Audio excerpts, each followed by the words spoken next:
Hi guys, it's me, Mary. So I got a copy of my fifth book ahead of schedule by about a week, and I wanted to show it to you guys and talk to you a little bit about it because I've gotten some questionable comments that I kind of would like to address a little bit. So let's do it. So this is my fifth book, and it's titled Danger Zone. And on the front cover, designed by my friend Destiny, because she's amazing at edits, is a hand that's in a handcuff, and then another hand and a handcuff on the back. And it is an age gap romance book gone wrong.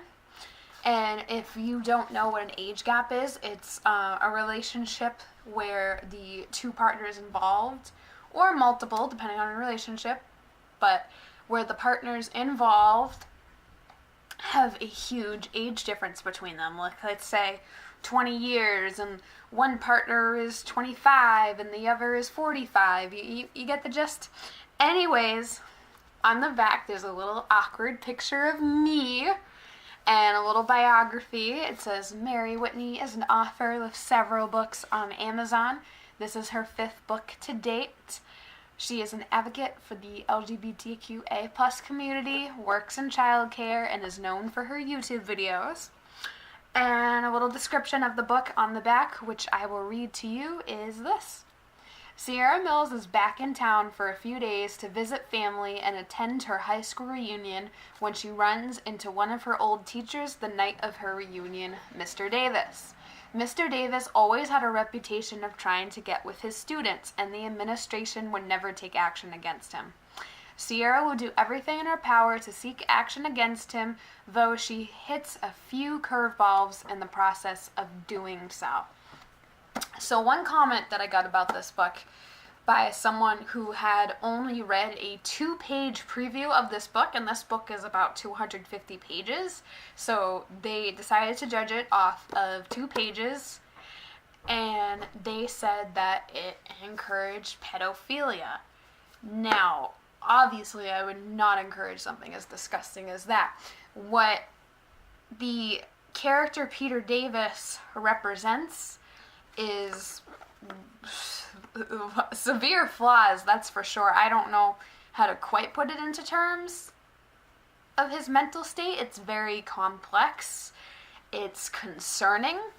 He does have a reputation of being sleazy with his students, and he has done a few things with them in the past, and you come to find out those things as the book progresses, but the students didn't do it willingly. They did it because they felt pressured into doing so. Just like a lot of people out there have probably been in that predicament or have heard about someone else being in that predicament before. When you're doing it against your will and it's not something you consented to, that does not mean that I am encouraging pedophilia. Not at all. And as this book goes along, you see a lot of those victims taking action against him and using their voices in a really powerful way, and all of these women coming together. It's a lot of women empowerment, which I think is awesome.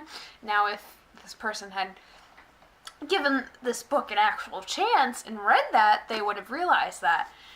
Now, some of the other topics that it touches on family woes. A lot of us have a lot of problems with our family dynamics, even though we don't like to necessarily publicize them. I know I have my fair share of family drama. I don't always air it out online, but I can admit to having a lot. It has LGBTQA plus representation, which is something I'm always big on in most of my books. And you don't really see that until the second half of the book. I'm not going to tell you how, because I want you to obviously buy the book and read it. But it does have LGBTQA plus representation. It actually, one of the plot twists that comes about in this book is a issue of gun violence. That's not something I originally was going to do in this book. But then, you hear so many stories on the news, and I wanted to, do a fictional event, I guess, like that. I don't know if I'm trying to raise awareness or I'm just following mainstream media. I've read quite a few fictional books where this topic has been addressed lately. I mean, overall, I would say I'm raising awareness, but it was kind of just a plot twist that came into my head, and I wanted to roll with it, so I did. And yeah, those are the big topics of the book covers. And it's like 250 pages long. I'm gonna flip to a random page. The font is decently sized, so it won't strain your eyes too much, hopefully, unless you sit and read the book all in an hour. Well, otherwise I can't promise you won't strain your eyes in that case. But that's all the topics that it covers. That's me shedding a little more light for those of you who have looked at this book already, have been questioning a little bit. The point is, a lot of people don't give things a chance because they are afraid of what they don't understand. They are afraid of the people who actually have the guts to face some of these issues head on, and I am more than willing to face a lot of these issues head on, and I vocalize a lot of my thoughts, things that not everyone will agree with, but I'm proud to have the courage to address them and vocalize them the way that I have been doing.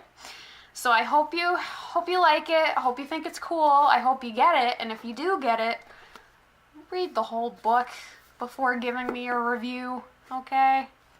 Don't just hate on me for a 2-page preview on Amazon. 2 pages does not give you an indication of what the whole book's gonna be, okay?